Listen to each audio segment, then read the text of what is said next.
যে আল্লাহ তাআলা বান্দাকে মাফ করবার ক্ষেত্রে নিজেই স্বয়ং গফুরুর রহিম।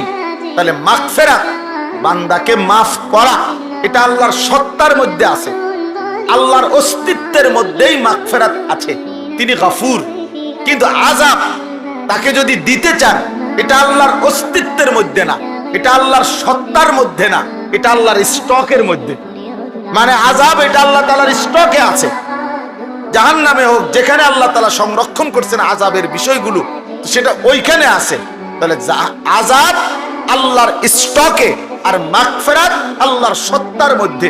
এই জন্য যেটা আল্লাহর সত্তার মধ্যে, তো আযাব দিতে চাইলে, বান্দাকে শাস্তি দিতে চাইলে, মনে করেন ওইখান থেকে লাঠি নিতে নিতে যদি বান্দা মাফ চায়, তো লাঠি তো নিয়ে মারবে, আর মাফ করতে হলে তো সত্তার মধ্যেই আছে, তৎক্ষণাৎ মাফ করবে।